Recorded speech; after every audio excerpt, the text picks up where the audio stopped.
Guys अहिले चाहिँ हामी झापाको माइदारमा अवस्थित श्री लक्ष्मीनारायण दिव्यदेश मन्दिरमा हुन गइरहेको भव्य कार्यक्रममा सहभागी हुन जाँदैछौँ र यो भिडियो तपाईँहरूले लास्टसम्म हेरिदिनु होला र अन्तिममा लाइक कमेन्ट सब्सक्राइब पनि गरिदिनु होला।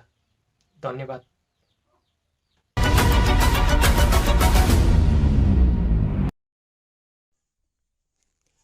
गाइज अहिले चाहिँ हामी माइदार प्रस्थान गर्दैछौँ र माइदारमा अवस्थित श्री लक्ष्मीनारायण दिव्यदेश मन्दिरमा हुन गइरहेको भव्य कार्यक्रममा सहभागी हुनेछौँ र त्यहाँ भइरहेको दृश्यहरू हामीले तपाईँलाई भिडियो मार्फत देखाउनेछौँ। तपाईँले यो भिडियो अन्तिमसम्म हेरिदिनु होला।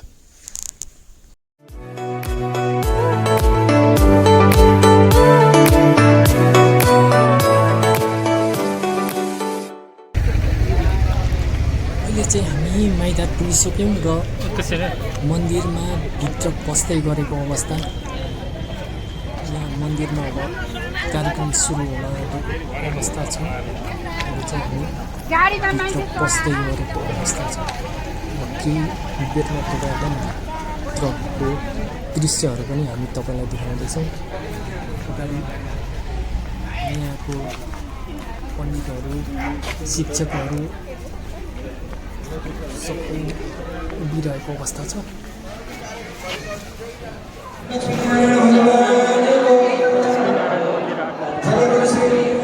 महाराजको श्री स्वामी महाराजहरूको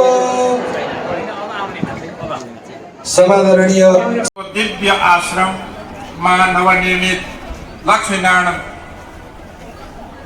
भगवानको दिव्य मंदिर को समुद्घाटन कार्यक्रम को अध्यक्षता गरिरहनुहुने यो समारोह समिति का अध्यक्ष स्वामी गोविन्दाचार्यज्यू, यस कार्यक्रम का प्रमुख अतिथि नेपाल सरकार कोशी प्रदेश का मुख्यमंत्री हेमन्त कार्कीज्यू, प्रतिनिधि सभा सदस्य माननीय समूह ढकालज्यू,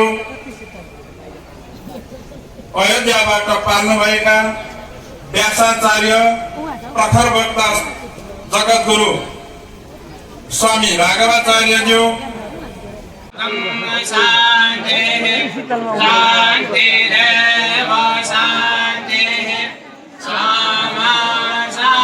आचार्य आश्रम यस पवित्र स्थानमा नवनिर्मित श्री लक्ष्मीनारायण दिव्यदेश को प्रतिष्ठा महासंप्रोक्षण समारोह को समुद्घाटन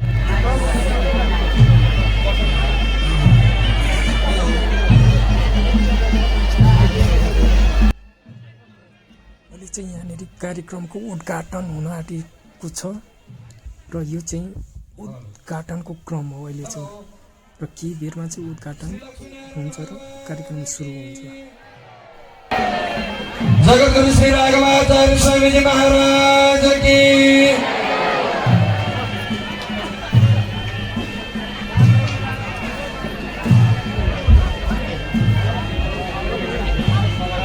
दिव्यदेश प्राण प्रतिष्ठा समारोह समिति को तर्फबाट र म हरिप्रसाद तिमसिना उपाध्यक्षको हैसियतले यहाँहरू सबैलाई सर्वप्रथम हार्दिक स्वागत अभिवादन गर्न चाहन्छु।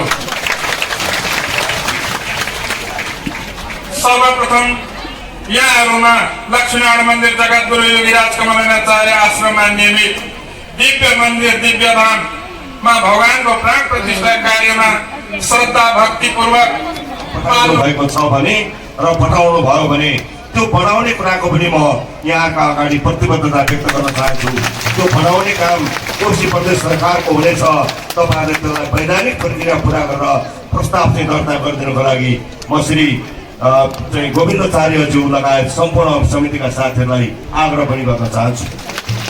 मैले धेरै कुराहरू यहाँका बिचमा राख्नुपर्ने छैन, किनभने तपाईँहरू हाम्रा जगद्गुरु लगायत यहाँ विभिन्न आश्रमबाट आउनुभएका गुरुजीहरू स्वामीजीहरूका मानबाणी वचनहरू सुन्न आउनु भएको छ। त्यो समय तपाईँहरूलाई चाहिन्छ, त्यस कारणले मैले धेरै लामो समय लिन्न। म यति मात्र भन्न चाहन्छु, यो लक्ष्मीनारायण मन्दिर तथा जगद्गुरु योगीराज कमलाचार्य आश्रम शिव 8710 जुन ठाउँमा हामीले स्थापना गरेका छौँ, यो सबै खालका पर्यटकहरूको एउटा गन्तव्य, धार्मिक सांस्कृतिक पर्यटकहरूको स्वामीजी महाराजलाई हार्दिक अनुरोध गर्दछु।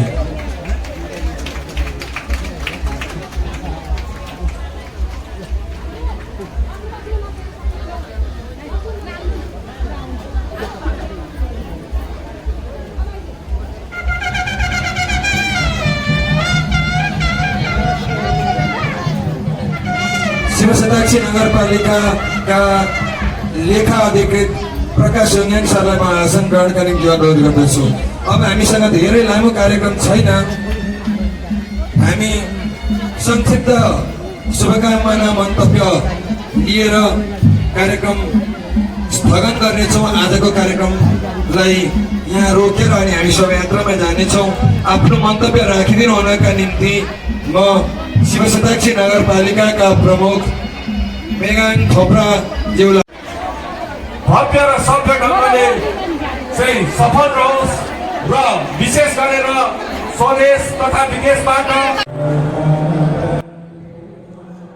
यो चाहिँ मन्दिरभित्रको दृश्य म तपाईँहरूलाई केही देखाउन कोसिस गरिरहेको छु।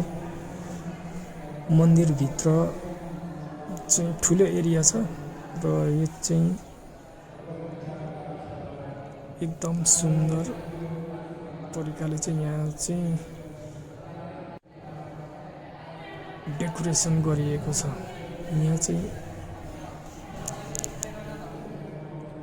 एक प्रकारको कलात्मक दृश्यहरू देख्न सकिन्छ।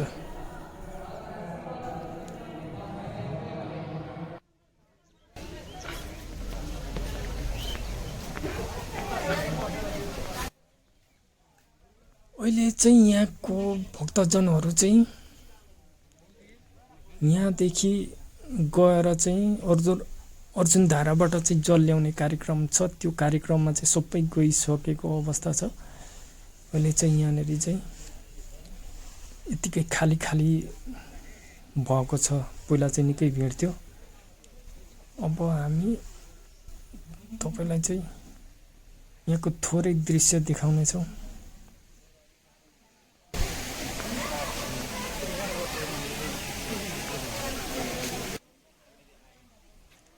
यो चाहिँ मन्दिरको दृश्य हो। यो अगाडि भएको मन्दिर चाहिँ एकदमै भव्य तरिकाको छ। यहाँनिर निकै लगानी भएको छ नेपाल सरकारको, नेपाली गभर्मेन्टको चाहिँ लगानी पनि छ। पूर्ण रूपमा भन्दाखेरि नेपाली जनताहरूको लगानी भएको जग्गा ठाउँ हो यो। यतापट्टि चाहिँ यो चाहिँ रेसिडेन्सियल एरिया हो। यहाँ जति पनि विद्यार्थीहरू छन्, टिचरहरू छन्, उनीहरू बस्ने ठाउँ। अहिले चाहिँ हामी जाँदैछौँ, यतापट्टि बाहिर निस्किँदैछौँ।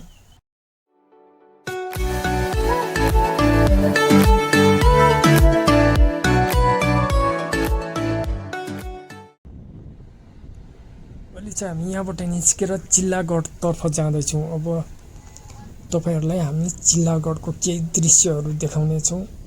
चिल्लागढ चाहिँ धार्मिक पर्यटकीय स्थल हो। त्यहाँको पनि हामी केही दृश्यहरू देखाउनेछौँ।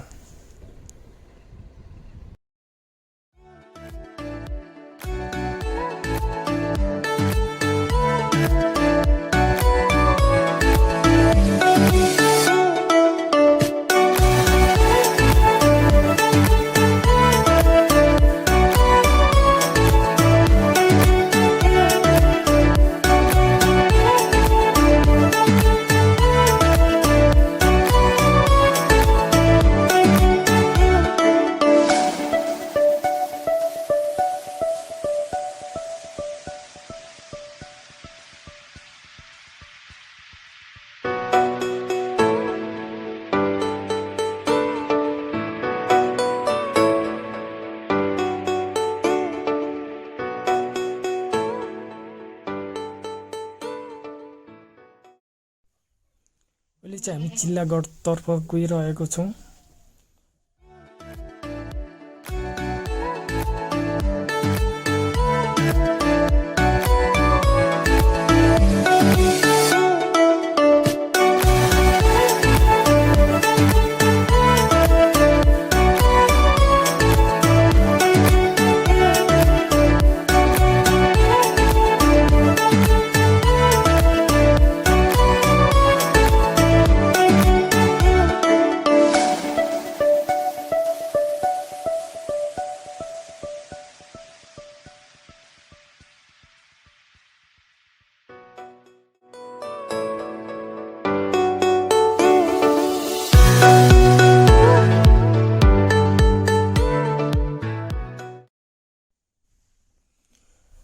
चिल्लागढ अहिले हामी आइपुगेको अवस्था यहाँ चाहिँ भर्खर निर्माणहरू हुँदै रहेछ।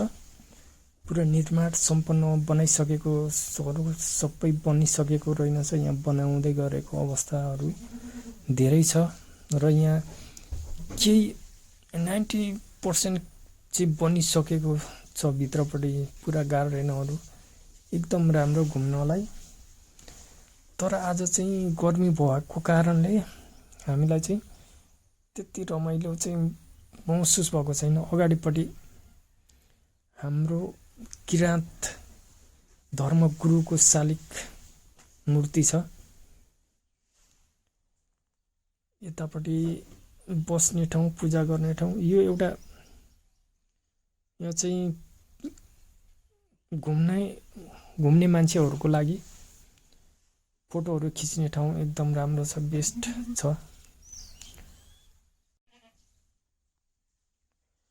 गर्मीले हैरान भएको, टेन्सन भएको अवस्था एकदम लगभग गल्फ कन्ट्रीको जतिकै यहाँ गर्मी भइसकेको छ। झापामा चाहिँ झापाको गर्मी चाहिँ सहन गाह्रो हुन्छ। त्यही भएर झापा चाहिँ जाडोको टाइममा आउनु होला। कोही आउनुहुन्छ भने, कसैलाई घुम्न मन लाग्छ भने चाहिँ जाडोको टाइममा मात्रै बेस्ट हुन्छ झापा जस्तो गर्मी ठाउँमा चाहिँ।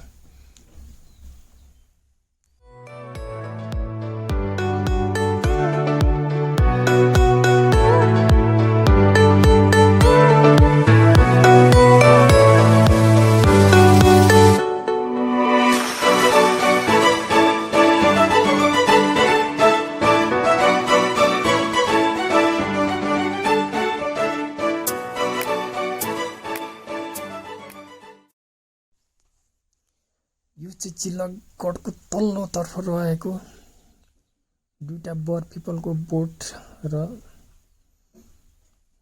उतापट्टि बरको साइडमा चाहिँ मन्दिर जस्तो सानो मन्दिर छ र मूर्तिहरू छ। यो चाहिँ एक धार्मिक स्थल भएकोले यहाँ चाहिँ मन्दिरहरू र यस्तो यो ठाउँहरू चाहिँ धेरै छ यस एरियामा चाहिँ।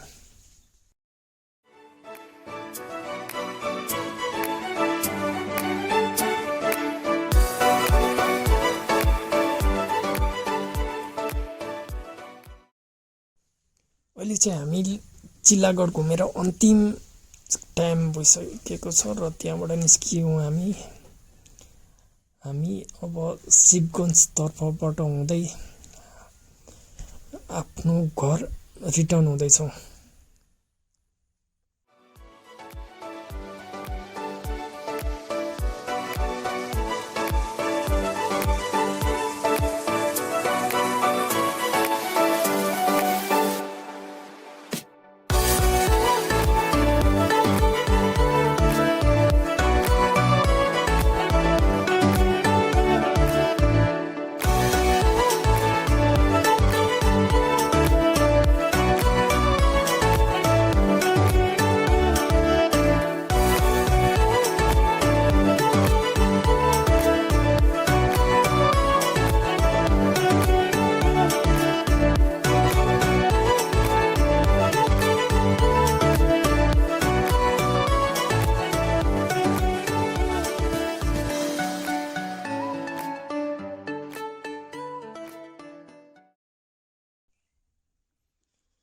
अहिले चाहिँ हामी चन्द्रडाँगीको तल्लोपट्टि आइसकेको छौँ र यहाँ चाहिँ फुलहरू फुलेर ढकमक्क भएको अवस्था, रमाइलो दृश्य, फुलहरू फुलिरहेको छ।